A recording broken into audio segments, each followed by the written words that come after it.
Vamos a revisar rápidamente el papel. Este va a ser su lista. Me está exigiendo lista. Si no entregan el papel, es una falta. ¿Okay? No puedo hacer más. Así que hay que estar abusados. ¿Está bueno? Neonato término que hace con el dedo del cierre del tubo no presenta alteración neurológica, si no estudia más se aprecia que venía solo las meninges y la médula. ¿Qué diagnóstico más probable es? Mielomeningocele, ¿verdad? Necesitamos relacionar el sueño líquido cerebral a un neonato que comentó el nacimiento con que que escogerían para realizar la función de forma más segura. De L3, L4, entre L3. Lo más abajo posible. ¿Cuál sería? L3 y L4. L4 y L5, ¿cuál otro sería? L3 y L4. L3, L4, ¿sí? Vamos a ver. ¿Cuál sería? Aquí dice la más segura. No, era L3 y L4. ¿Cuál es la única? Pues L3, L4, las demás vamos a lesionar la médula, ¿verdad? Eso es bien importante, el neonato, ¿verdad? El neonato. Porque si va en adulto lo podemos hacer entre L2 y L3. Estaría bien en el espacio. Paciente que después de la consulta será por haber sido mordido por un perro. No estaba en patología, piensan que puede tener el caso de estar infectado el perro y contagiar la perro. ¿Cuál será la ruta que busca el virus para ingresar al sistema nervioso? El cono axónico. ¿Cuál? El cono axónico. ¿Transporte qué? Retrógrado. ¿Verdad? ¿Mediante qué moléculas? La quinesina. ¿Cuál? No, Dineína, ¿verdad? Niños de 6 años que los llevan, eso es muy importante porque a veces se olvidan las cosas y esos detalles son muy importantes. Piensan que lo lleva a su papá a la cuenta para que se queje de cefalea intensa y vomito, y se vence un tumor dependiente del bulbo raquídeo, que estará comprometiendo el tumor que está causando los síntomas del paciente. Cuarto ventrículo. Por la presión intracraniana tan importante que está ejerciendo el tumor, área por donde intentarán liberarse las estructuras. ¿Cuál es el agujero más grandote? El agujero magno. El magno, así es. Un aumento de la presión intracraniana, ¿sí? Va a herniarse el sistema nervioso a través del agujero magno y va a causar muchos síntomas. Hombre cristiano que acude a la consulta por un intenso tipo quemante de la verdad. O sea, dolor se agrega erupción en la vesícula. Al erupción se presenta la vesícula que sea el trayecto del nervio afectado. Se desea aliviar el dolor con anestésico local. ¿A qué nivel inyectaríamos el medicamento para mejorar los síntomas? Raíz posterior. ¿Cuál? Raíz posterior. ¿Es raíz posterior? Vamos a ver. Sí. No, porque. ¿Hasta posterior? No, porque No. sí. Porque sí. Vamos a ver. ¿Cuál sería? Raíz posterior. La que podamos lesionar menos, ¿cuál será? Raíz. En la raíz, ¿verdad? En la raíz posterior, porque el ramo es mixto, ¿se acuerdan? Ramo mixto, bueno, ok. Vamos a seguir. Vamos a hacer, voy a pasar esas diapositivas, aunque usted ya la tiene, pero para ir aterrizando lo que la doctora les habló por si alguno quedó alguna duda. Y después vamos a entrar, les digo, mañana no vamos a hacer el examen, lo vamos a hacer el martes, ¿ok? Para poder revisar. Qué rollo, vato. El martes ya te va a aprender la tabla. Mañana me aprende la tabla. Pero va a ser solamente una hora, no vamos a tardar nada. Una hora. Y vamos a la segunda hora para que el que se atrase se atrase. Vamos a primera hora dar la introducción a médula y la segunda hora vamos a poner el examen, ¿ok? Muy bien. No pasa nada. En ese tema tengo varias semanas para revisar. No, médula no va a venir. Estos son puras generalidades. ¿Ok? ¿Qué más le voy a decir? Pero van a ir haciendo casos clínicos, ¿sí? Problemas. De todo eso van sacando problemas. Lo pueden hacer en grupo, ¿sí? Pero no hagan champonerías, o sea, no van para salir del... Recuerden que todo eso a mí no me interesa. Me interesa que ustedes aprendan. Entonces, cuando ustedes hacen un buen problema, ustedes aprenden. O sea, no es que voy a para cualquier cosa, porque uno se da cuenta rápidamente que lo hicieron al garete nomás, ahí nomás para salir. háganlo bien, a conciencia para que ustedes aprendan. El objetivo es que ustedes aprendan, no que a mí me presenten cosas. ¿Sí? ¿Ok? Muy bien. ¿De cuántas personas del equipo? De 4 está bien. Que no sean muchas, porque después no les tocan muchas. Y revísenlo, a ver qué pusiste tú, qué hiciste tú, muy bien, etcétera, no sé. Hagan esa interacción entre ustedes mismos. ¿Ok? No nomás. Y que todo el mundo trabaje, porque a veces hay gente parásita también, ¿verdad? Que parasita el trabajo de los demás. ¿Ok? Todo el mundo hay que trabajar, hay que hacer. Recuerden que es su aprendizaje, no es el mío. Yo ya no necesito aprender, ya voy para abajo. ¿Ok? Estoy desaprendiendo cosas. Bueno, esto lo dijimos la vez pasada, depende de la función que tenga y cómo se arborice, pues va a ser la neurona que tenga. Entonces, hablamos de neuronas pseudomonopolares, ya las conocen ustedes esas neuronas, ya se las han presentado, vayan haciendo el repaso, ¿sí? Porque es un repaso de lo que la doctora les dio. Generalmente son multipolares, pseudomonopolares y bipolares, y cada una tiene una función especial. Evidentemente las más son estas, ¿no? Las más. Estas generalmente son sensitivas y esas pueden ser sensitivas o motoras. ¿Ok? Aquí están varias y también son del tamaño grande, las más son las más pequeñas, pero las menos son estas y evidentemente estas generalmente van a ser motoras o sensitivas, principalmente motoras. ¿Ok? Eso es. Tenemos neuronas, imagínense la neurona que viene que va a inervar al dedo, al primer ortejo, larguísimo su axón, ¿verdad? Eso tiene que ver con el árbol, tiene que ver con el axón. ¿Ok? Después, ¿cómo se comunica? La principal comunicación, ¿cómo es? Axodendrítica, ¿verdad? Axodendrítica, pero puede ser axosomática, axoaxónicas, que son las menos, y ya hablamos nosotros que tenemos las sinapsis eléctricas son las más rápidas, pero son las menos, y las sinapsis químicas son las más lentas. Hablamos de lentitud en milésimas de segundo, ¿eh?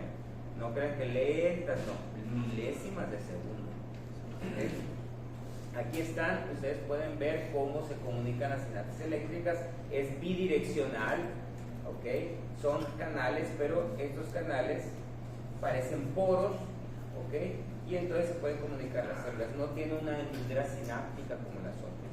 Y está en estas áreas, ya se las había puesto, solamente en estas áreas están las sinapsis eléctricas. Las más dijimos que son las sinapsis químicas, ¿ok?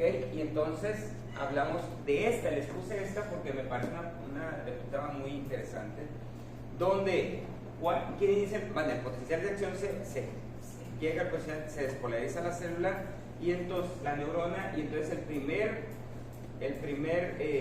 paso de iniciación para pasar esta información a la otra neurona o al músculo, el que sea, ¿cuál es? El calcio.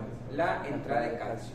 La entrada de calcio es muy importante. Si no hay entrada de calcio, no funciona. Y si el calcio no se sale también de la célula o no se mete otra vez y se queda por el citoplasma, la célula también se muere. ¿Okay? Es importante que esa entrada de calcio sea rápida y también se elimine rápido. ¿Okay?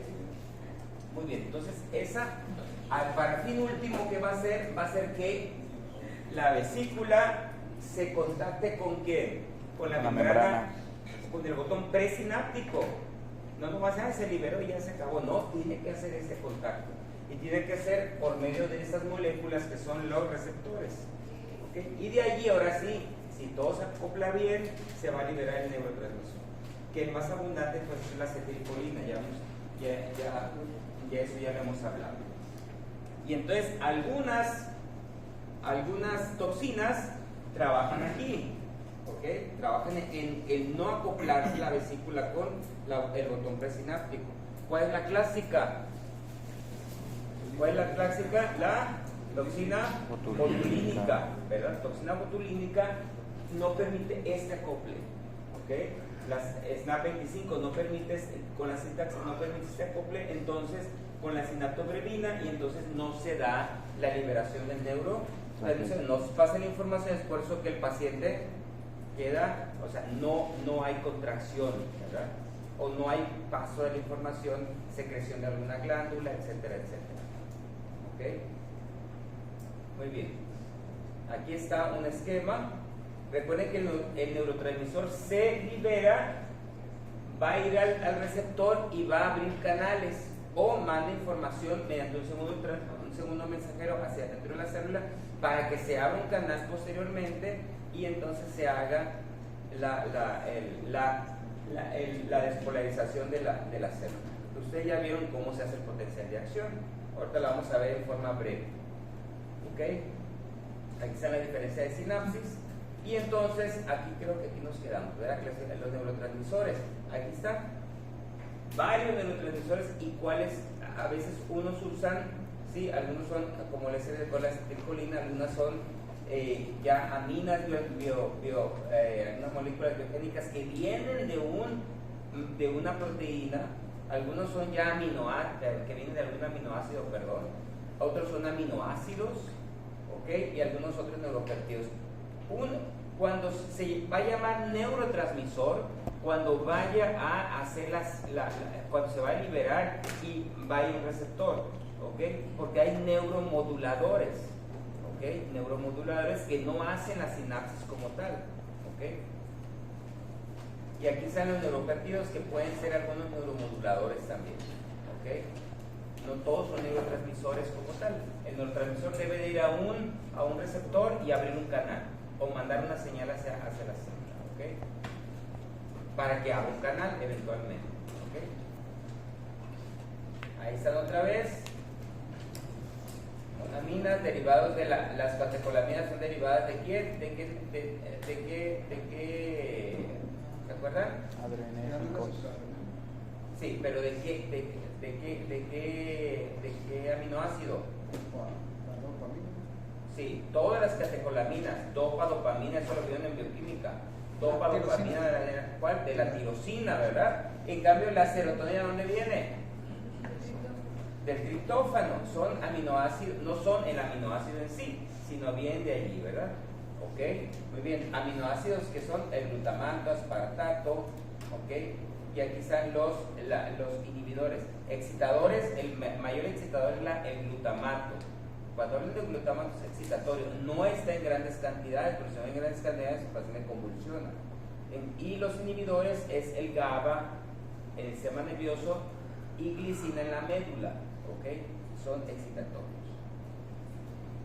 Polipéptidos o péptidos, ahí van a ustedes endorfinas, oxitocina, orexinas, etcétera, etcétera.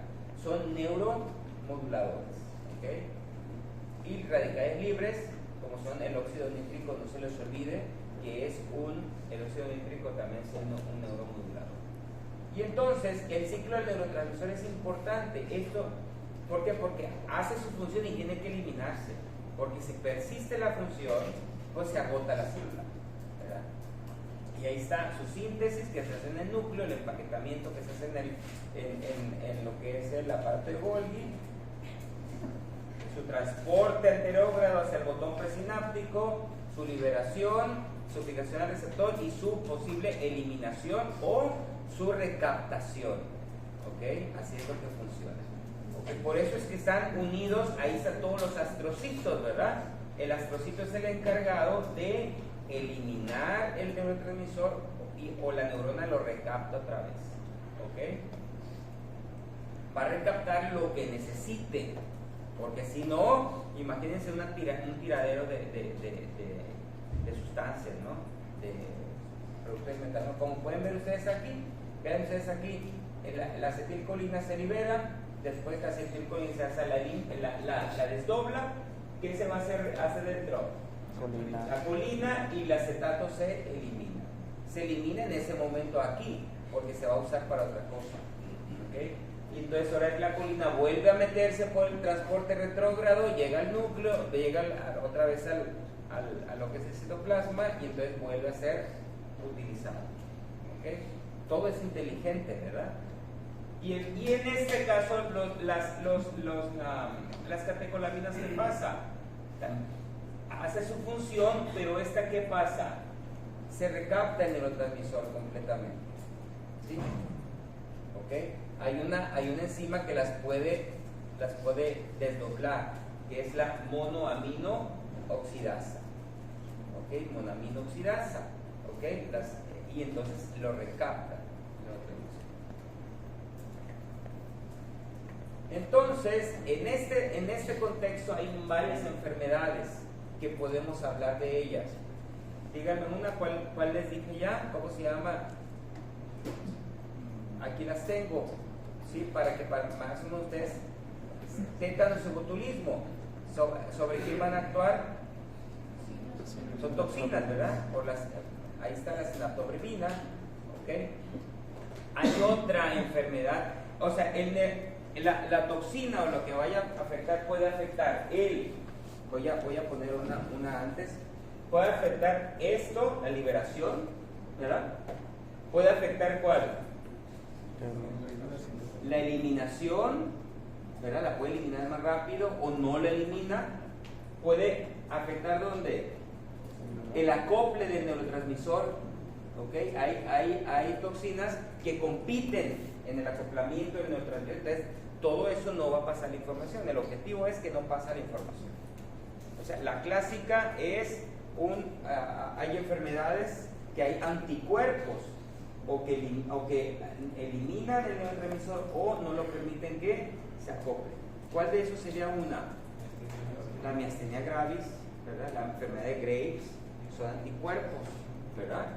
Entonces, todos esos detalles que son, ¿cómo se llama?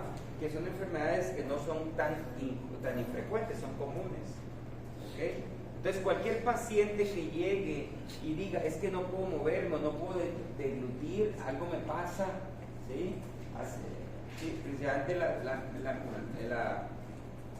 cuando ustedes vean un paciente que tiene alguna alteración en lo motor, ¿sí? Hay que pensar en algún trastorno en esta área. ¿Okay? Otros, ¿verdad? Ustedes no lo van a ver porque ya no, pero fíjense, intoxicación por organofosforados, ¿qué hace?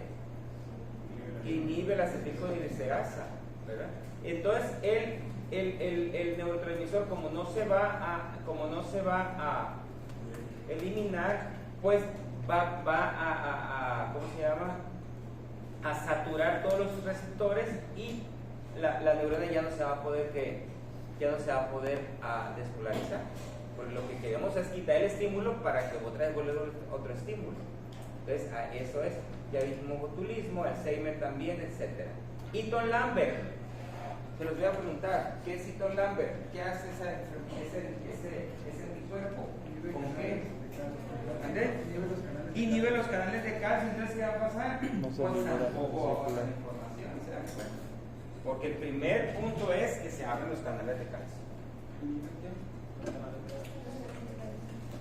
Estas son las enfermedades por mucho más comunes que podemos tener como ejemplos de alteraciones de las sinapsis. ¿Ok? Ahí está otra vez. Y entonces aquí están los receptores. No vamos a meter el mucho porque la verdad es que no tiene sentido, pero sí hay receptores ionotrópicos, ¿ok? Que son los que va a llegar el neurotransmisor, se acopla y abre el canal. ¿Ok? Y los metabotrópicos, ¿sí? Que van a mandar una información al citoplasma para que se active, ¿verdad? Se active es un segundo que va a activar toda una secuencia, ¿sí? Y entonces finalmente ¿qué va a hacer? Abre un canal. Esos son los más lentos, un poco más lentos, ¿ok?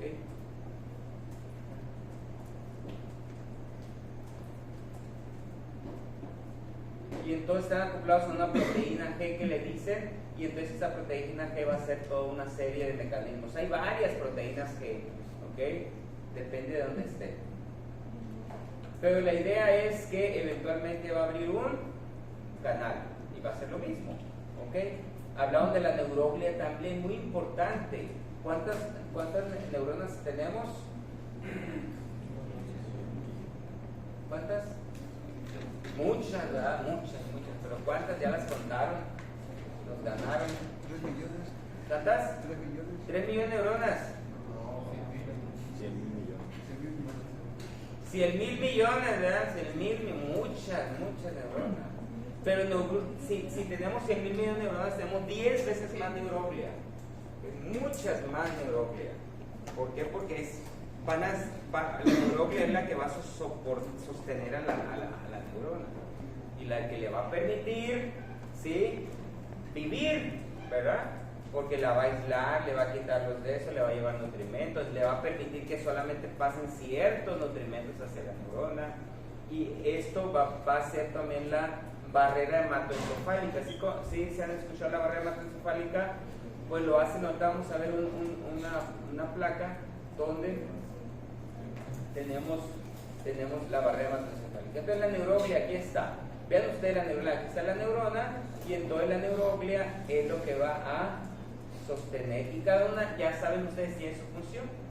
No me voy a, porque eso ya lo deben de ustedes saber. ¿A sus suspiros qué van a hacer? ¿Están dónde?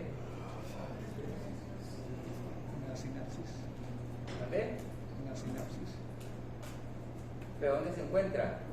Sustancia blanca, protoplasmático, sustancia gris. Oligodendrocitos, ¿qué es? Forman la mielina. Microglia es, ¿cuál? Es el macrófago, ¿verdad? Células epidimarias y células coroideas que se van a producir líquido cefalorraquídeo.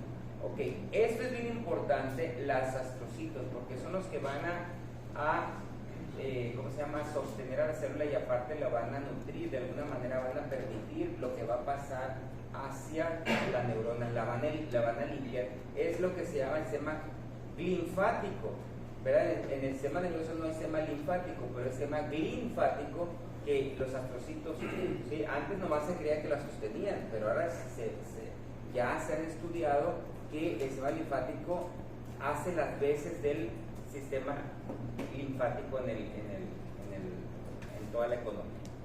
¿Okay? Muy bien. Potenciales de acción, ya lo vieron ustedes. ¿Okay?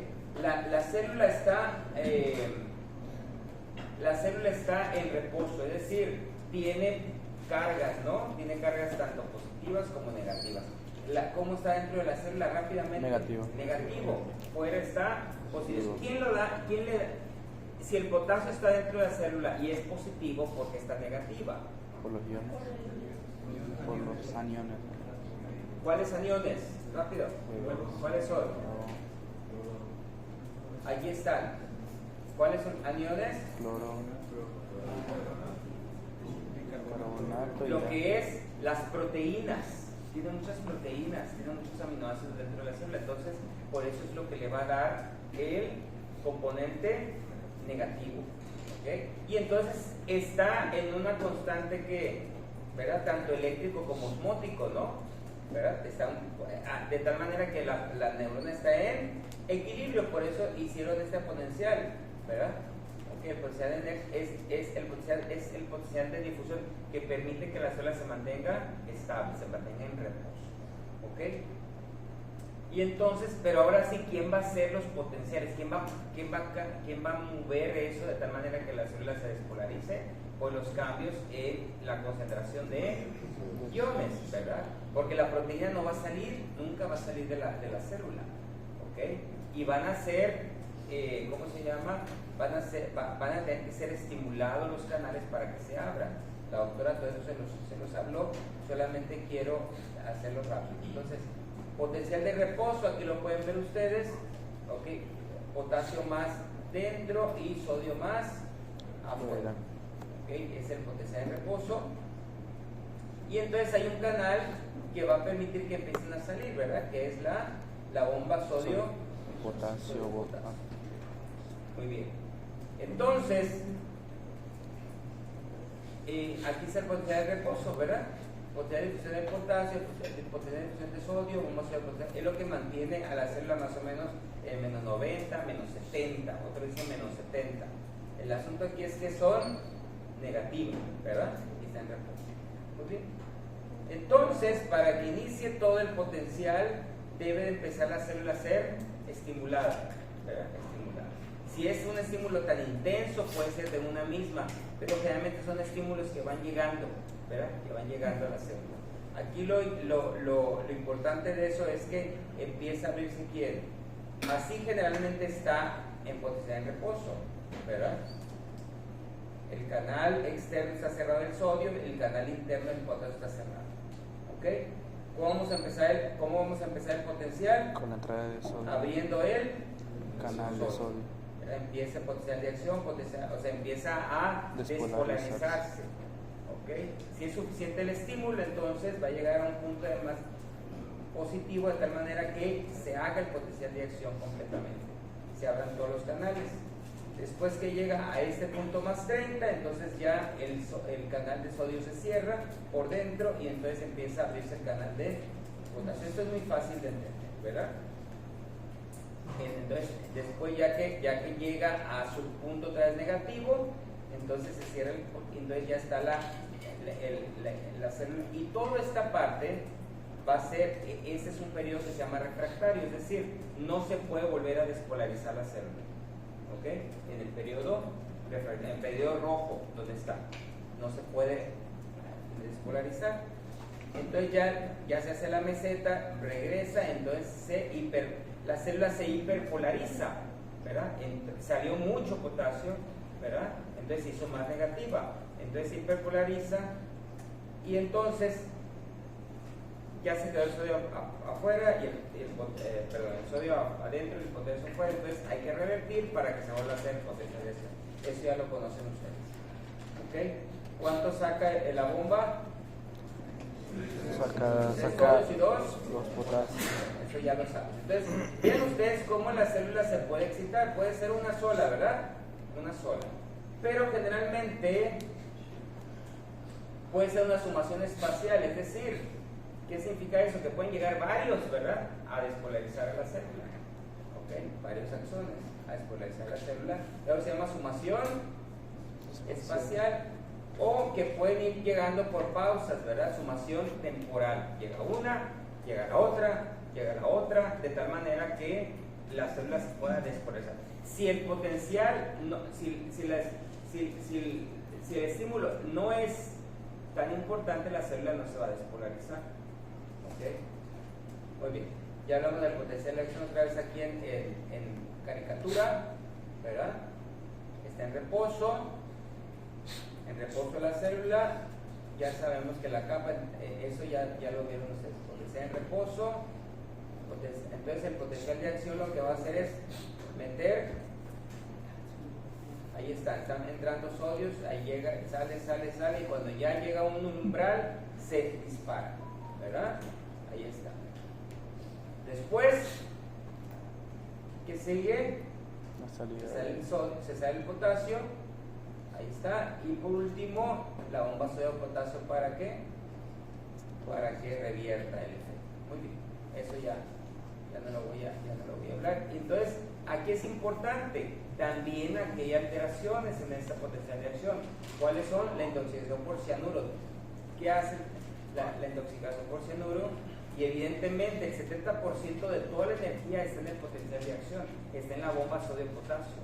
Por eso necesitamos energía, por eso necesitamos glucosa, ¿verdad? ¿Por qué? Porque el cerebro solamente se nutre de glucosa, no entra más cosas, y de ahí tiene que hacer sus neurotransmisores y su energía y todo. Si ustedes se acuerdan del ciclo de Krebs y todas esas cosas, recuerden que la glucosa se convierte en ¿qué? En piruvato, y después en ¿qué? En acetil-CoA y tal. Todo ese mecanismo va a hacer que se produzca tanto energía como neurotransmisores. ¿Ok? Muy bien. Ahí está. Entonces, esto ya lo vieron ustedes todos. ¿Ya quedó todo esto claro? Recuerden que el potencial de acción no se va a hacer. Bien, ustedes se va estimulando, y cuando llega a menos 55, ¿qué pasa? Se dispara, se abren todos. ¿Ok? Por eso se llama la ley de todo nada. Llega. Entonces, después, este es el periodo refractario, la meseta. Es refractario, y aquí vuelve otra vez a intentar despolarizarse. Bueno, esto ya lo han hablado muchas veces. Bueno, vámonos, periodo refractario. Y entonces el impulso va, el estímulo eléctrico va pasando y dependiendo de la mielina que tenga, entonces va a ir más rápido o más lento. ¿Ok? Bueno, eso de la melina vamos a verlo más adelante. Bueno, hasta ahí llegamos se llegó la vez pasada. Ahora vamos a ver lo que es, ya dejamos todo de fisiología y vamos a empezar lo que es la neuroanatomía. ¿Ok? Entonces vamos a empezar entonces a ver las capas que cubren al cerebro. Eso lo vimos en el primer semestre, ¿verdad, Nico? ¿Sí?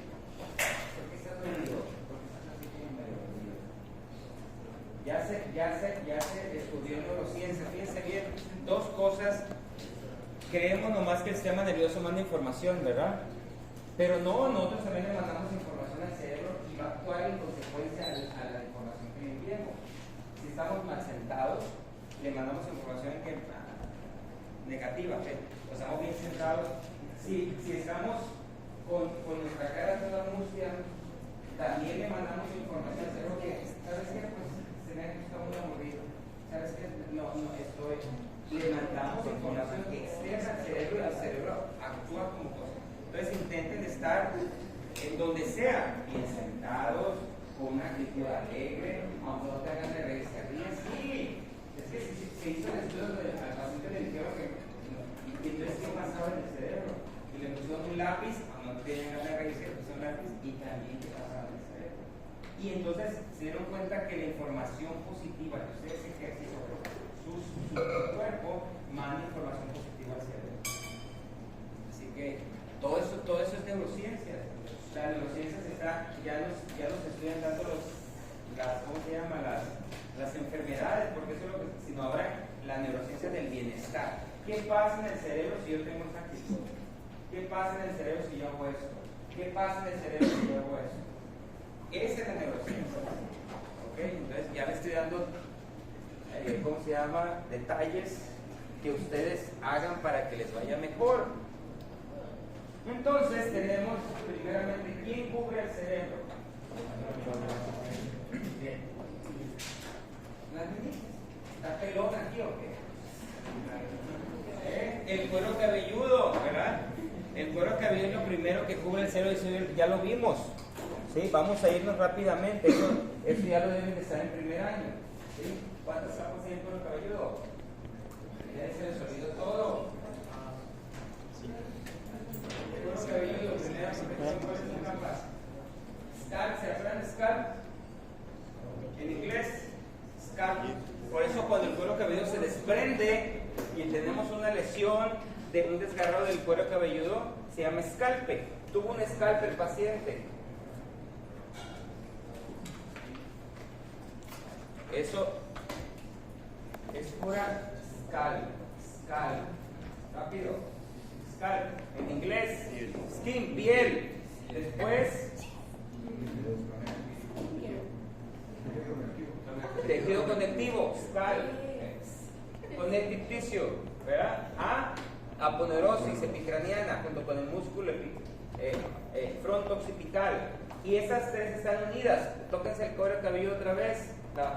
Se mueve, ¿verdad? Y se desliza en otro tejido que se llama tejido areolar laxo. ¿Ok? Y por último tenemos el periósteo. Estas tres capas son las que se desprenden cuando hay un escalpe, cuando se desgarra el tejido. ¿Ok? Ahora sí el periósteo, y después tenemos lo que es el cráneo, el hueso. Yo no me voy a meter en hueso porque para que ustedes lo vean.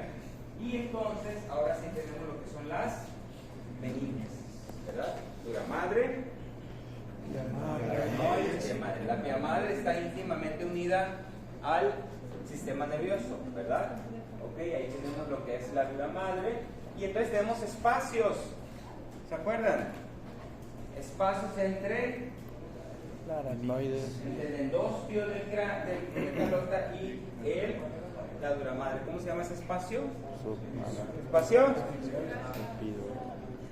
¿No qué? ¿No llevas anatomía 1? Medio Félix. ¿Medio Félix? Sí.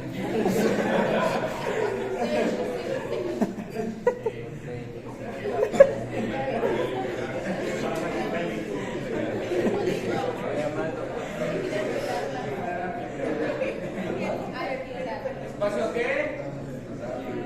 Epidural. ¿A quién le dio Félix? Es discriminación. Si me hubiera dado usted, sí se lo hubiera dicho. Ok, espacio epidural. Entre el óseo, recuerden que todos los huesos tienen dos capas externas.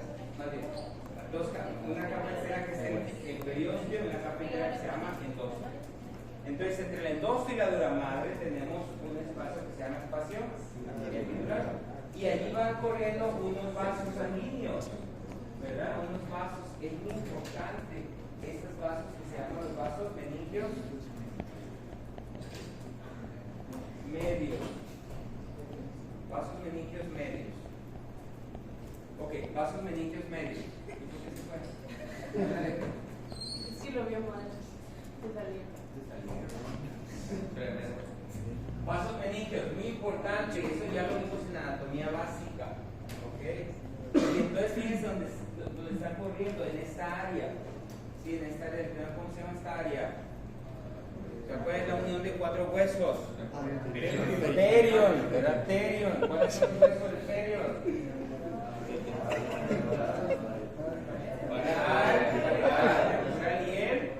El árabe mayor del estenoide. Tóquense. Es la parte, una de las partes más débiles, por eso duele mucho. Si ustedes se tocan aquí, no duele tanto. Si ustedes se tocan aquí, duele, ¿verdad?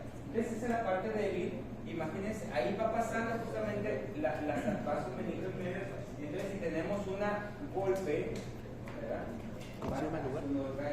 Se van a lesionar, se va a fracturar, se van a lesionar, entonces va a producir un hematoma. ¿Cómo se va a llamar ese hematoma? Epidural. Ya se están acordando. Si les dio Félix, nada más que entonces, levantamos la dura madre y tenemos ahí ¿quién?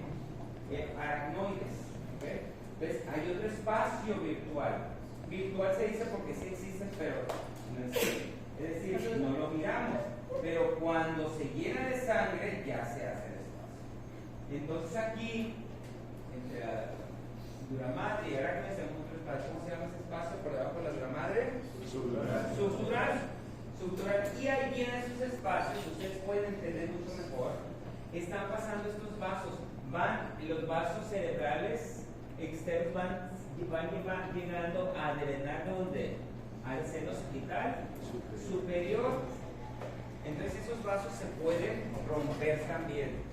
Esos vasos. Entonces vamos a tener. Si se rompe, se abre ese espacio, va a llamar un hematoma subdural. Después tenemos otro espacio por debajo del aracnoides, el espacio subaracnoideo entre la dura madre y entre la aracnoides y la madre.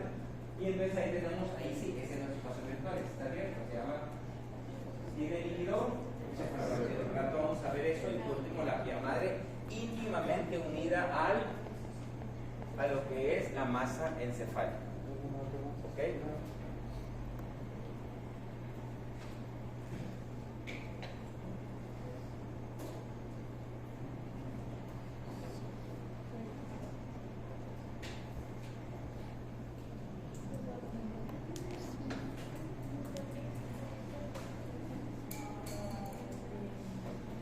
Uy, qué rollo. Vean ustedes esos problemas.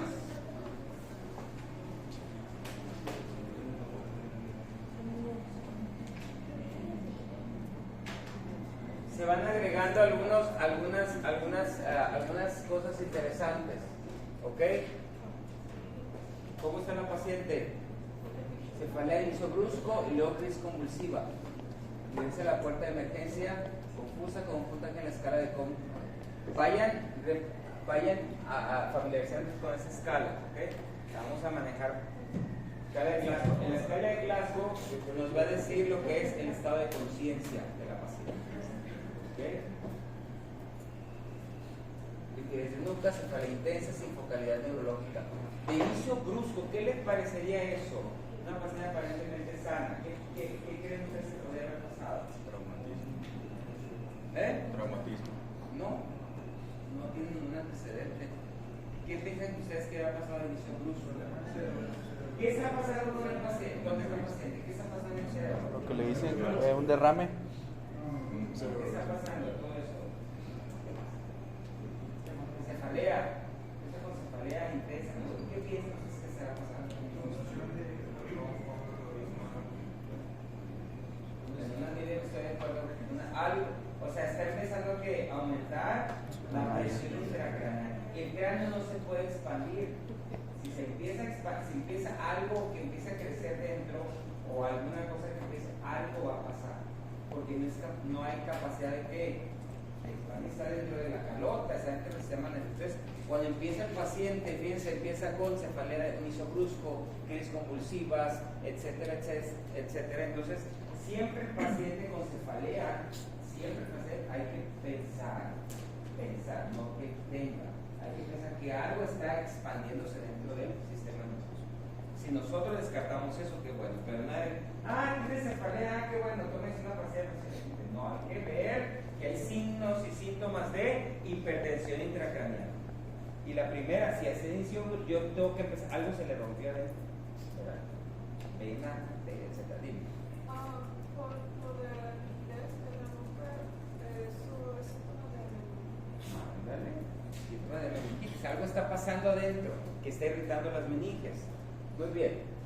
Es no más para que vayan, no quiero diagnóstico, simplemente que vayan metiéndose a los signos y síntomas de los pacientes. Hipertensa, diabética, asma, tiene un montón de cosas, ¿verdad? O sea, caída de baño, ahora sí tiene un traumatismo. Está relacionado con un traumatismo. Llega como de esos, es la clásica historia de los señores grandes que se caen y ¿cómo están bien? Y a los días empiezan con alteraciones neurológicas de conciencia y dicen, estás muy dormido, pues que está viejito ya, ¿verdad? Siempre un paciente que se cae, siempre un paciente que se cae y se golpea la cabeza es un traumatismo craneoencefálico. Y si el paciente está teniendo alteraciones de conciencia, significa que algo está pasando. Entonces estamos obligados a hacerles una tomografía. Ya les dije todo. ¿Okay? Un paciente con traumatismo craneoencefálico y alteraciones de conciencia, hay que hacerle nunca hay que subestimar un traumatismo craneoencefálico. Es decir, un paciente que lo golpea en la cabeza, yo llego y se cae o le pego un batazo, muy bien. Cuando un paciente que cualquier alteración de conciencia que dé un golpe en la cabeza, tenemos que estudiarlo. ¿Ok? ¿Entendieron eso? Ya se están metiendo varios signos y síntomas que no lo vamos a explicar ahorita. Mande. Se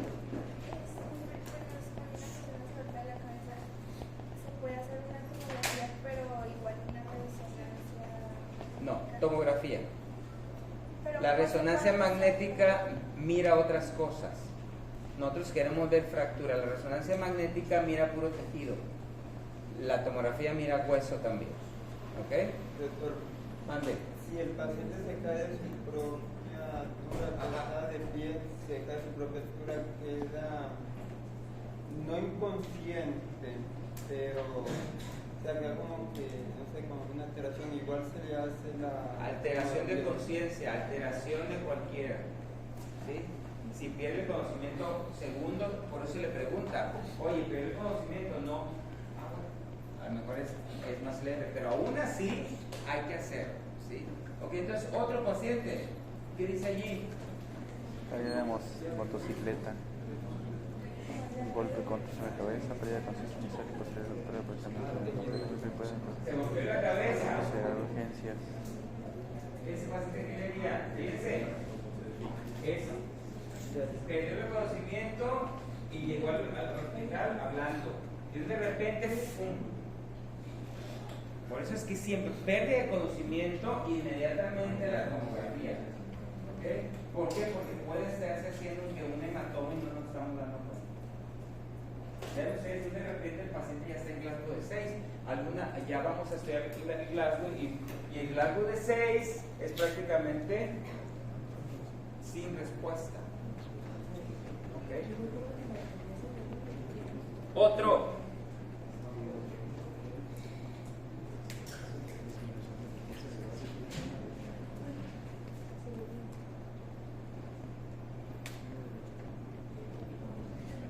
esta paciente no se cayó ni nada, pero es que diabética e hipertensa. Algo pasó en el cerebro, algo pasó. ¿Se dan cuenta? Dando datos, no nos sabemos estos datos todavía, lo vamos a ir aprendiendo, pero algo pasó, algo le pasó aquí adentro. Y todo esto está relacionado con sangrados, con hematomas, con sangre. Y entonces, ¿cuál es la enfermedad más frecuente de los que se mueren? ¿Cuál es la enfermedad que causa mortalidad? La mayor causa de mortalidad. ¿Cuál? Son Las cardiovasculares. enfermedades Cardiovasculares. cardiovasculares. Enfermedades cardiovasculares. Y no es la excepción del cerebro porque tiene arterias y venas. Entonces aquí tenemos una tomografía. ¿Okay? Tenemos una tomografía donde estamos viendo el hueso y entonces la sangre en la tomografía se va a ver blanca también. ¿Okay? Aquí tenemos otra esto es una angiografía. ¿Qué miran allí? No les voy a decir qué arteria es todavía, pero ¿qué están mirando aquí? Una bolita. ¿Qué es esto? Un aneurisma. Un aneurisma. Fíjense esta tomografía que están viendo. ¿Está bien? ¿Qué es esto? Un hematoma. ¿Se dan cuenta? De sangre. ¿Okay? ¿Qué están viendo aquí? Otro hematoma. Una tomografía simple. ¿Qué miran? El hueso. ¿Y qué están viendo aquí? Sangre. ¿Verdad? Ya les dije que la sangre se ve blanca. ¿Okay? Y entonces, por eso se dan esta figura. ¿Verdad? Ahí están viendo ustedes diferentes tipos de hematomas, ¿verdad? Aquí que vemos. ¿Qué están mirando? Hematoma cerebral. Sangre también, una arteria intracerebral, ¿verdad? Por eso es importante que cualquier alteración de conciencia, paciente le tengamos que hacer una tomografía de cabeza. ¿Okay? ¿Qué miran allí? Ahí, ya está allí. Algo está pasando aquí, ¿verdad? ¿Esto qué es? ¿Quién me dice? La confluencia de los senos. La confluencia de los senos. ¿Okay? O el seno sagital superior. Muy bien. ¿Qué están viendo aquí? ¿Qué están viendo allí? Ese es un venograma, ¿verdad? Entonces están viendo algo en el seno. No está bien. ¿Qué le pasa a las venas? Se trombosan, se cierran. ¿Okay? Entonces es una trombosis del seno sagital superior. Entonces tenemos que entender muchas cosas aquí están, muchos. Esa es la escala de Glasgow, ustedes lo pueden ver, no lo voy a valorar ahorita, pero para que vean para qué sirve. Tiene respuesta ocular, verbal y motora. Después lo vamos a mirar. Entonces tenemos que aprender la irrigación del sistema nervioso. He estado con una arteria anterior, una arteria, ustedes ya lo conocen ustedes. La anterior, ¿cuál va a ser? La anterior, ¿cuál va a ser? La carótida interna. ¿Qué nivel se bifurca la carótida común? Nivel de C4, ¿verdad? Nivel de se va a bifurcar en una posterior, una anterior. La anterior es la carótida externa, la posterior es la carótida interna y va a ascender sin dar ninguna rama a la carótida interna del cuello. Entonces se va a meter por el conducto carotídeo, como pueden ver ustedes allí. ¿Okay? Y entonces ahí va a empezar a dar varias ramas. ¿Okay? Empiezan las ramas para las meninges, ramas naturales, ramas para el oído. ¿Sí? ¿Okay? Y entonces va entrando por el otro lado entre la base del cráneo, pasa por el seno cavernoso, ¿verdad? Pasa por dentro del seno cavernoso y entonces va a empezar a dar ramas importantes. ¿Cuál es la primera rama que da? La oftálmica. ¿Sí? La rama oftálmica. Va a dar la rama coroidea anterior, muy importante la rama coroidea anterior. Ahorita las vamos a mirar y entonces va a dar sus ramas terminales. La rama cerebral media y la rama cerebral anterior. Esa es la carótida interna. Después, en la subclavia se va a formar otra. ¿Cuál es? En la primera porción. La arteria vertebral, ¿verdad? Va a subir. Ahorita las vamos a hacer un esquema. La arteria vertebral va a subir, va a pasar por las apófisis transversas de las 6 primeras cervicales. La séptima no, la primera 6. Ahora sube, como la ven ustedes ahí. Se va a meter por el agujero. ¿Por qué agujero se mete? ¿El magno? Les dio Félix también. Sí. ¿Por qué ese agujero se mete por el agujero? Magno. Se mete por el agujero magno y a nivel del puente se va a unir, ¿sí? Se va a unir para formar la arteria basilar. Va a dar muchas ramas que ahorita vamos a mirar y después va a dar sus terminales, que es la arteria cerebral posterior. Eso es lo que va a hacer. Escriban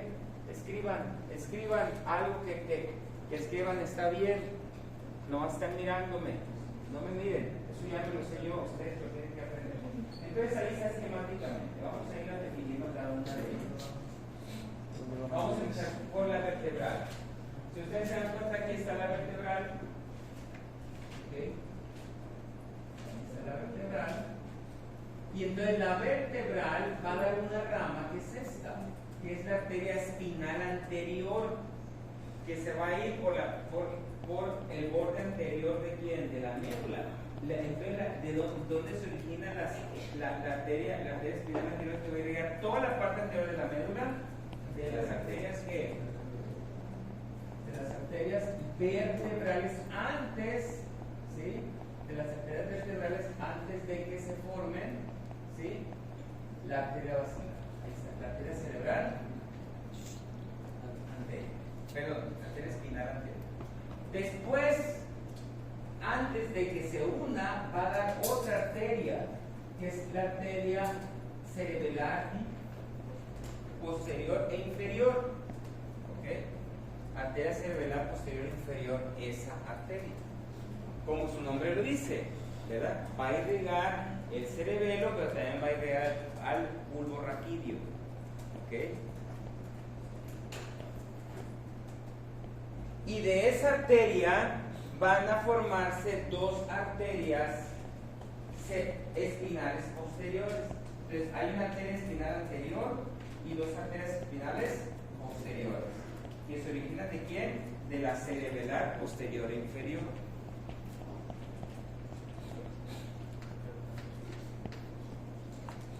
Entonces ya a nivel del puente se van a unir, ahí se unen y se unen a qué dijimos. ¿Se va a formar cuál? La arteria basilar. Y de la arteria basilar va a formarse lo que es la arteria cerebelar anterior e inferior.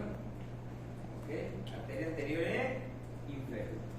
Y va a irrigar la parte del bulbo raquídeo y también la parte del cerebelo. El cerebelo es grandísimo. Aquí está. Ok, después la arteria basilar va a empezar a dar arterias pontinas y de ahí va a salir la arteria laberíntica. La arteria laberíntica. ¿Okay? Y casi al final va a dar, antes de que se unan en arterias cerebrales posteriores y que den sus ramas cerebrales posteriores, va a dar la arteria cerebral superior. Ahí lo pueden ver ustedes. Eso es un esquema, ¿sí? Y entonces va a terminar dando las arterias ¿qué? Cerebrales posteriores. Cada vez me voy acercando un poco más a ese esquema. Véanlo en forma esquemática, aquí está. Ahí está en forma esquemática. Entonces, vamos a ir viendo otra vez, rápidamente. Arterias ¿qué? Vertebrales que va a dar quién? La espinal anterior, ¿verdad? Después, las cerebelales posteriores inferiores van a dar ¿cuáles? Las arterias espinales que posteriores. Va subiendo, ascendiendo y después se unen y van a formar ¿cuál? La arteria cerebelar anterior e inferior, la arteria laberíntica que les dije, arterias pontinas, después la cerebelar superior y termina en donde? En la cerebral posterior. ¿Ok?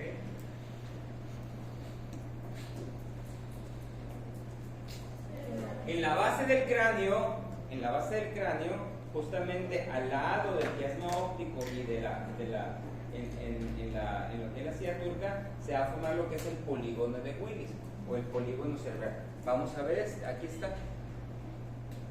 ¿Ok? Esa es ya la base. Otra vez, aquí están todas las arteritas que dijimos, ¿verdad? Y entonces aquí están las cerebrales posteriores. Y habíamos hablado de estas arterias, de la cerebral anterior y de la cerebral media. Bueno, sí, a la orden. Sí, y deambule, quita de la zona también. Le quita la zona y bueno, ¿sabes qué? No, pues déjalo un ratito más. Y pones ello menos.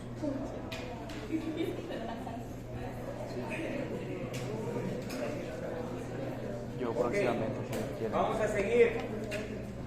seguir. Entonces ya vimos cómo saber agregar el pulvarraquídeo, el puente cerebelo, ¿verdad? El medio, la médula, ¿ok? Y entonces llegamos a esas arterias, al polígono. ¿Quién va a formar el polígono de Willis? Pues lo va a formar la arteria carótida interna que está y dando sus ramas terminales. Cerebral anterior y cerebral posterior. ¿Ok? Y entonces, la vertebral, la basilar dando la cerebral posterior. Entonces, estas arterias, la carótida interna, ¿sí? Va a dar una comunicante que se va a comunicar con quién, con la comunicante, con la cerebral posterior, y entonces, y las dos arterias cerebrales anteriores se van a comunicar con la comunicante anterior, formando lo que es el polígono cerebral. ¿Okay? Y esto es lo que va a irrigar lo que es diencéfalo, ganglios basales y las cortezas cerebrales. Ahorita le vamos a poner cómo hacer la irrigación. ¿Okay? Vean bien entonces, si ustedes se dan cuenta aquí, está dando ramas talámicas, está dando hipotalámica, está dando ramas aquí la cerebral entre la oftálmica. ¿Okay? Y quiero llamar la atención a esta. La arteria cerebral media va a dar unas ramas que están aquí. Estas ramas se llaman ramas lentículo-estriadas. Esa rama lentículo-estriada va a irrigar a los ganglios basales.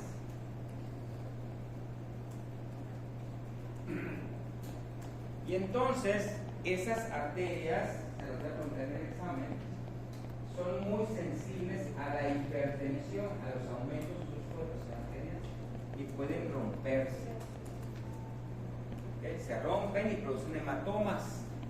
Por eso la paciente que les puse, la paciente de 65 años, hipertensa, diabética, que inicia con cefalea, etc., y cada vez se va deteriorando cada vez más. Eso no probablemente sea ruptura de las arterias lentículo-estriadas. ¿Okay?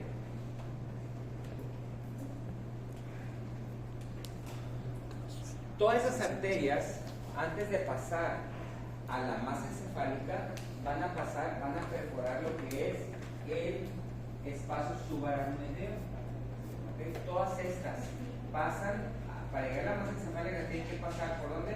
Por el espacio subaracnoideo, la vía madre, y puede llegar a la masa encefálica, los capilares, etcétera, etcétera. Eso es importante porque en su paso por el espacio aracnoideo pueden tener unas alteraciones en la arteria, ¿sí? Y tener debilidades. ¿Cómo se llaman las debilidades en las arterias? Aneurismas. Entonces, ese aneurisma se puede romper también. Son el clásico cuadro de paciente con cefalea intensa, inicio súbito, ¿verdad? Y pérdida de la conciencia de forma súbita. ¿Okay? Esos son los pacientes que, si no se les detecta a tiempo, ¿okay? Van a tener muerte cerebral y son los candidatos a trasplante. Cuando hablan que alguien trasplantó en un paciente que falleció, realmente son pacientes con traumatismo encefálico severo o con un aneurisma roto, que pues tardaron el diagnóstico y no se hizo un tratamiento adecuado. Temprano, pero adecuado no. Entonces ahí pueden ver las arterias lenticulostriadas. ¿Se las miran? No hemos estudiado mucho y no sabemos todavía mucho, pero ya se los voy a presentar. Esto es la corteza cerebral y estos son los ganglios basales. Entonces las arterias lenticulostriadas están irrigando a los ganglios basales. Ese es el diencéfalo. De hecho, sea de paso, el diencéfalo va a ser irrigado mayormente por la arteria cerebral posterior. ¿Okay? Ahora vamos a ver las áreas de irrigación de las arterias terminales. La cerebral posterior, cerebral media y cerebral anterior. Esa es la irrigación de la arteria cerebral media. Entonces, ¿qué va a irrigar la arteria cerebral media?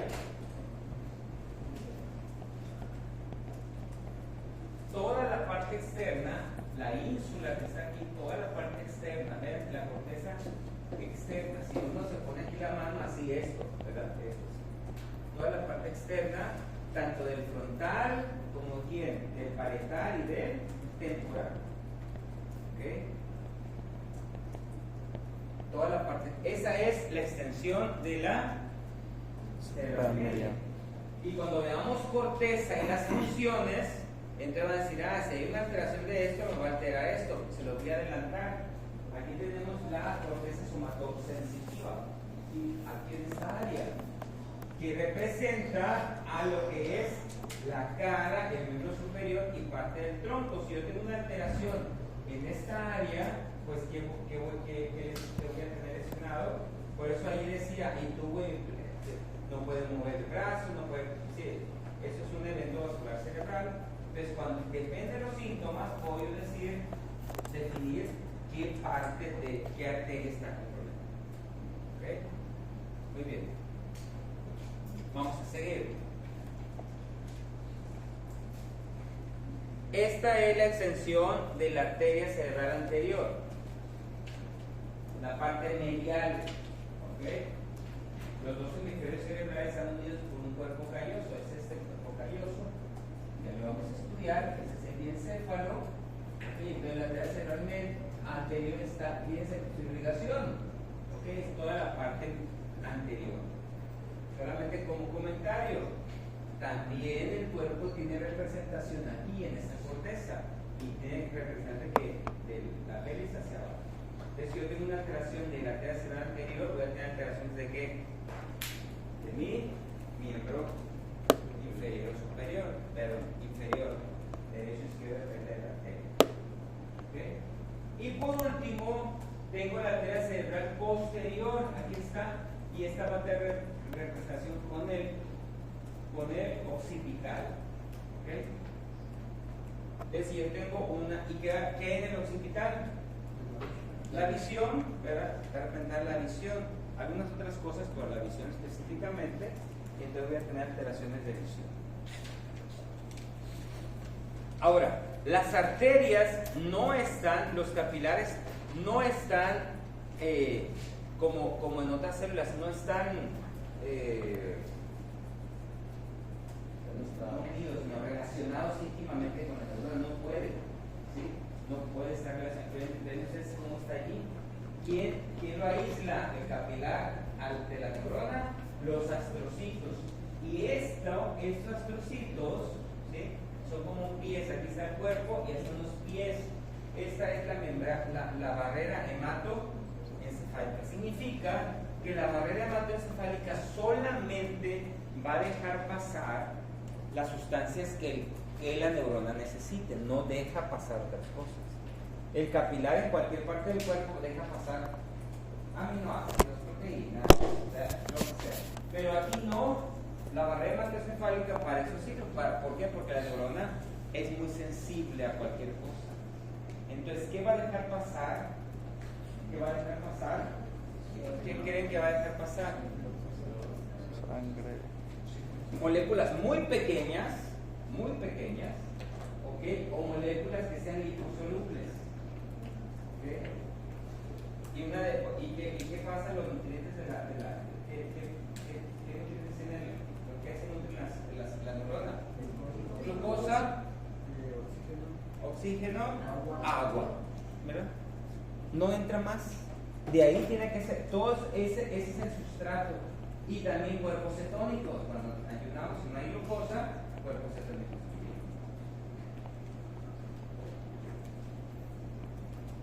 Pero entonces, ¿por qué?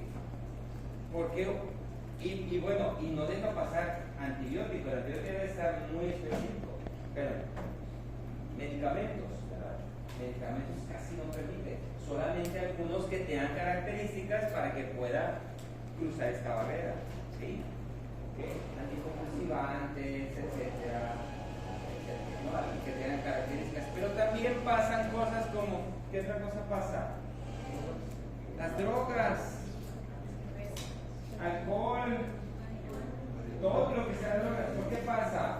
Porque o son moléculas muy pequeñas o son moléculas liposolubles. ¿Okay? ¿Qué es más fácil pasar? ¿El dióxido de carbono o el oxígeno? El dióxido, el monóxido de carbono, una molécula mucho más pequeña, es más afín. Por eso es bien fácil nos intoxicamos de monóxido de carbono. Pero porque viola la barrera hematoencefálica, por así decir, la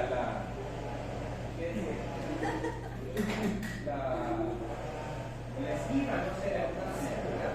Tiene puentes bien estrechos, pero de alguna manera la esquiva. Sí. Sé que para tratar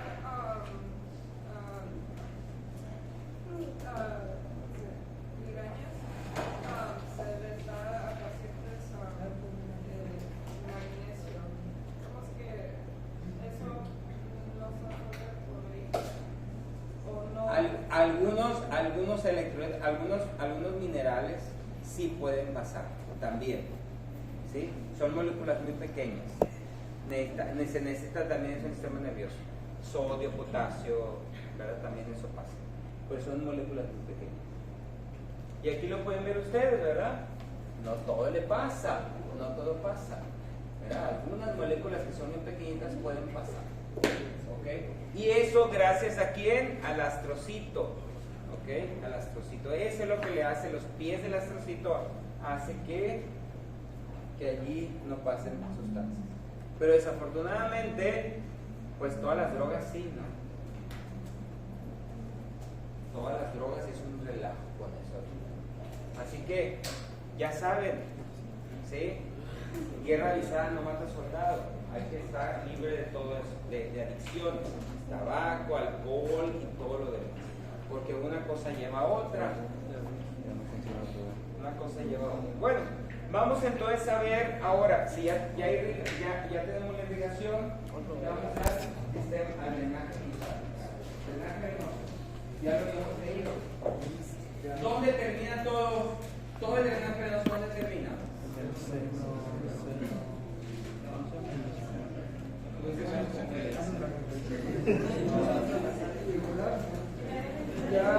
Bien, todo el drenaje venoso termina, si no se aprende otra cosa, por lo menos esto. Todo el drenaje venoso termina en ¿dónde? En la vena yugular interna, tiene el agujero, y va a salir por el agujero yugular. ¿Sí me dijo? ¿Ya te aburriste? ¿No? Escriban. Aunque sea,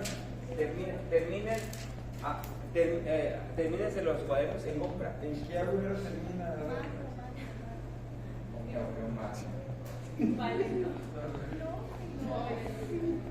Bueno, vamos a empezar. ¿Sí? Cuando van metiendo los capilares y se hacen venas cerebrales, superiores, etcétera. Y entonces, algunas van a desembocar. Y dicho sea el paso, también eso también ya lo dijimos, pero de nuevo lo volvemos a repetir. Las venas no es igual que las venas, porque esas venas se pueden colapsar. Aquí no, aquí tiene la característica de no ser colapsables. Por eso se hacen los senos. La duramada le forma las venas. Todos se llaman senos. Que tienen también su endotelio, pero no son las características de una vena como la vena. ¿Por qué? Porque no puede colapsarse. ¿Okay? Entonces ahora sí, Si la forma la dura madre, entonces vamos a ir con los senos. Ahí está. Ahí tenemos la voz del cerebro, o sea, la dura madre que había de los hemisferios. Entonces empezamos con el seno sagital superior. ¿Dónde drena? En la confluencia de los senos. Después tenemos el seno sagital inferior en el borde de la hoz del cerebro, que se va a unir a quién? A la vena cerebral magna, y entonces va a formar el seno recto, y ese va a ir a ¿dónde? A la confluencia de los senos. ¿Ok? ¿Cómo que te perdiste? Seno sagital inferior se une a quién? La cerebral magna, y va a formar el seno recto, y el seno recto llega a la confluencia de los senos. Después de la confluencia de los senos, ¿qué sigue? Senos transversos, y después de los senos transversos, ¿qué sigue? Seno sigmoideo, y por último desemboca en el bulbo de la yugula. Ahí termina la sangre. Ok, otra vez, vamos de atrás. Carpio. Seno sagital superior, ¿dónde desemboca? ¿Qué sigue? El seno sagital inferior, seno de la garganta. ¿Y qué forma? Forma de seno recto, va a Muy bien. Después de la confluencia, ¿qué sigue? Después, triangular interna. Muy bien. Eso es en esa parte. Ahora vamos a la parte de la base del cráneo.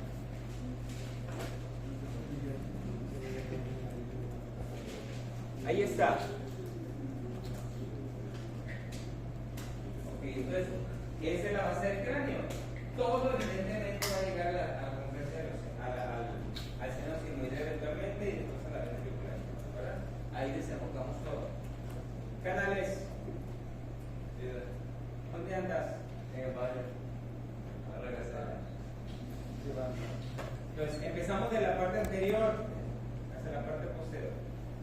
Este está en el ala mayor del cráneo, se llama el seno parietal, que se va a unir con las arterias, con las venas oftálicas superiores, ¿verdad? Las oftálicas superiores. Recuerden que el ojo, toda la órbita del ojo se irriga de la arteria oftálica, de la cartera interna. Entonces, todo también la irrigación va a regresar. Se va a formar el seno cavernoso. Ahorita les voy a poner algo específico del seno cavernoso.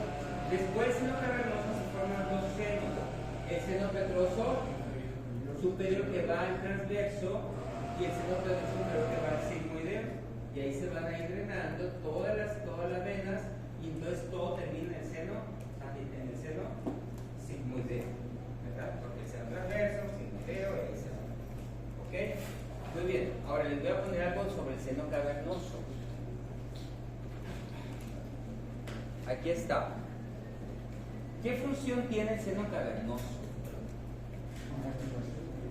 ¿Para qué lo hizo Dios hacer el seno cavernoso? Y vean que el seno cavernoso está relacionado, dijimos que pasaba aquí en la carótida interna, por él, ¿verdad? Le va penetrando, y tiene estos pares craneales.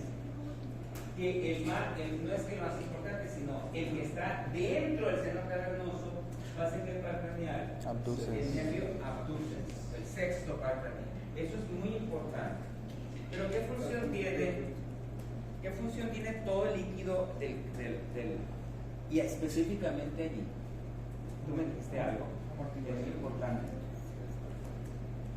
Cuando ustedes van a la alberca, ¿qué pasa con el cuerpo? Y alguien los agarra. No pesan, ¿verdad? ¿Por qué no pesan? Porque estamos hechos El agua, ¿qué hace? Disminuye el peso. Y eso es lo que tiene. Imagínense nosotros, la masa encefálica, ¿cuánto pesa más o menos? Digan un peso. ¿Cuánto quieren? 15 kilos.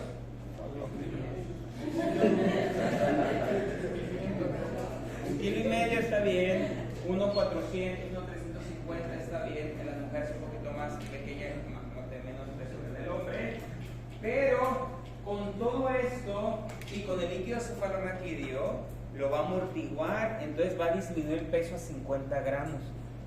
Entonces significa que cualquier movimiento que hagamos, ¿verdad? Brusco, lo que sea, no va a ser. Imagínense que fuera. Entonces tuviéramos un montón de traumatismo. Si así tenemos. Y eso es lo mismo. Imagínense la hipófisis unida a un tallo, al hipotálamo, ese tallo es milimétrico. Imagínense que no tuviera una amortiguación, que es el cuerpo, el seno cavernoso, que haría, se rompería. Imagínense, se rompe esa unión del hipotálamo con la hipófisis, todo el sistema endocrino se tendría para abajo. Entonces, por eso todo anatómicamente está diseñado, hasta lo más mínimo está diseñado. ¿Se dan cuenta? Y con los clavados, por ejemplo, si es de gran altura, Ya te imaginarás, pues son golpes, pero aún así el cerebro permite, por eso es que no se pueden clavar con la cabeza, se clavan con las para que pueda abrir el agua. Oye, con la cabeza.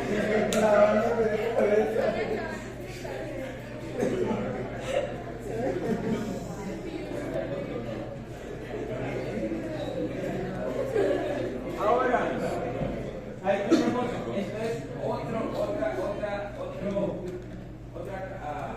llama? Otro componente muy importante del líquido cefalorraquídeo. Ya les tengo una función del líquido cefalorraquídeo, ¿verdad? Que es amortiguar, ¿sí? Amortiguar, proteger. ¿Okay? Y ahí están las características del líquido cefalorraquídeo, que es semejante al plasma, ¿verdad?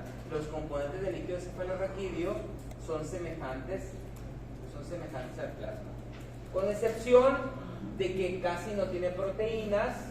Si ustedes lo pueden ver aquí, casi no tiene proteínas, y la glucosa es a la mitad del plasma. ¿Ok? Eso es lo que no tiene el líquido cefalorraquídeo. No tiene proteínas, mínimas proteínas, y la mitad de la glucosa.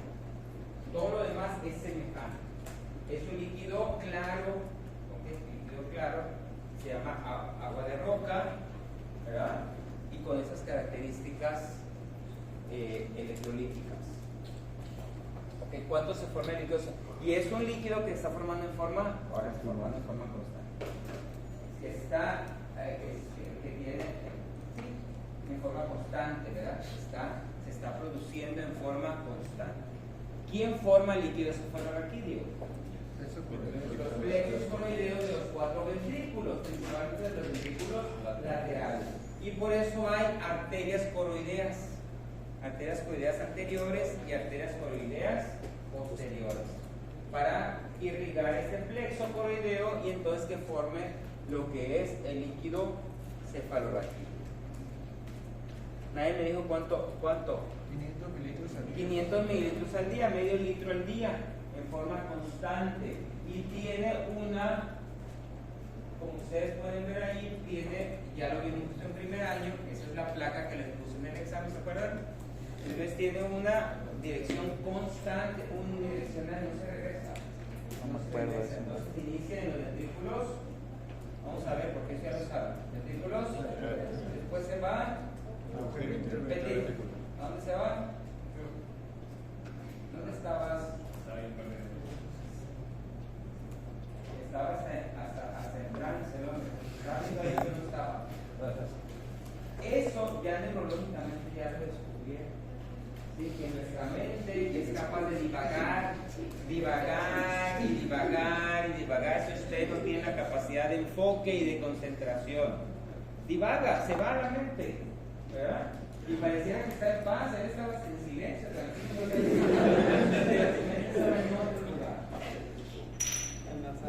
Entonces debemos tener la capacidad de ¿qué? De enfoque, de concentración. ¿Okay? Y eso va a tener que ver con la motivación que tengan. ¿Okay? Entonces hay que aprender, hay que disciplinar nuestra mente a enfocarse. ¿Okay? Una mente enfocada es una mente más feliz. Una mente no enfocada es una mente infeliz. ¿Fíjense? ¿Hasta dónde llegaron estas gentes? ¿Hasta dónde han llegado a estudiar? Bueno, entonces empezamos con ventrículos laterales. Después, ¿a dónde pasa? ¿Por qué? ¿Por dónde? Interventricular. Después pasa ¿a dónde? Al cuarto. ¿Por dónde? Después pasa el espacio aracnoideo. ¿Por qué agujeros? Porque luzca. ¿Por qué agujeros? ¿Eh? ¿Y tú vienes nomás de visita o qué? Ándale, escríbele. Así no se aprende. Ya les dije cómo se aprende. Ya neurológicamente escritos. Ustedes nomás están así viéndome, no van a aprender nada. Hay que escribir, aunque sea en su computadora. Y se aprende más escribiendo en papel y en una hoja. En una hoja y con pluma. No, ni siquiera en la computadora. Ya se hicieron estudios. ¿Sí? Entonces eso que están escribiendo también está bien, pero se aprende más escribiendo en un cuaderno y en una. Porque están más concentrados, están más enfocados a la práctica. ¿Ok? Bueno, seguimos. Entonces, ¿qué estaba diciendo?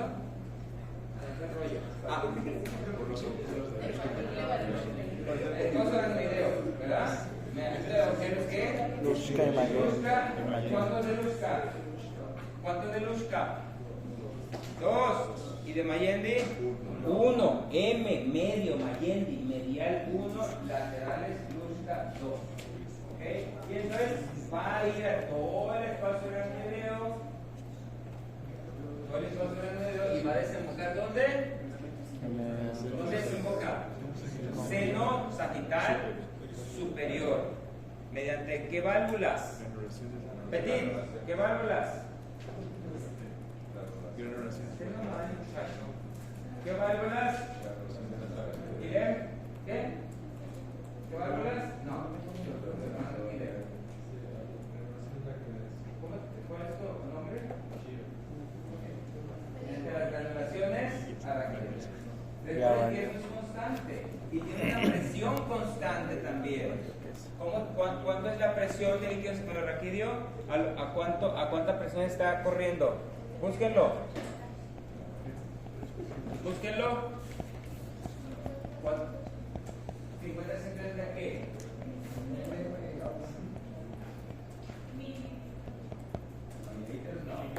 Milímetros de mercurio. Milímetros de Mercurio. agua. Ah. De mercurio sería muchísima presión. 70, 80. Entonces, ¿cuánto? Búsquenlo. ¿Qué? De agua, milímetros de agua. De 70 a 180 milímetros de agua. Aquí puede haber otro problema, ¿verdad? Si hay unos problemas vasculares, arteriales que va a ser ruptura, ¿verdad? Traumatismo, etcétera. En los venosos van a hacer trombosis, se van a obstruir las venas, que también pasa, muy raro en el sistema nervioso, pero pasa. Y aquí vamos a tener que problemas de qué? Generalmente de obstrucción, ¿verdad? De obstrucción. ¿Cómo podemos aumentar el líquido cefalorraquídeo? ¿O cómo podemos mantener el líquido cefalorraquídeo? O producimos de más, aumentamos la presión, que es lo menos, o lo obstruimos, que es lo más frecuente. Lo podemos obstruir ¿por qué? Por un coágulo. Lo podemos obstruir ¿por qué? Por un tumor, que es lo más frecuente. Entonces vamos a tener alteraciones del líquido, entonces vamos a empezar a tener ¿qué? Hidrocefalia. Que cuando el niño está recién nacido, pues va a crecer la cabeza porque no está osificado, y cuando nosotros ya está osificado, vamos a tener hipertensión intracraneal. También se llama hidrocefalia, ¿verdad? Hipertensión cualquier dilatación de los ventrículos por cualquier causa se va a llamar hidrocefalia.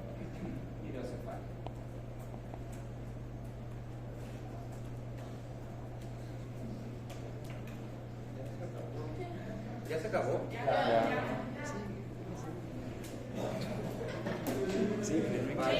Vamos a terminar. Bueno, mañana terminamos. No, ¿qué? Perdimos 10 minutos. Por eso ya lo recuperamos.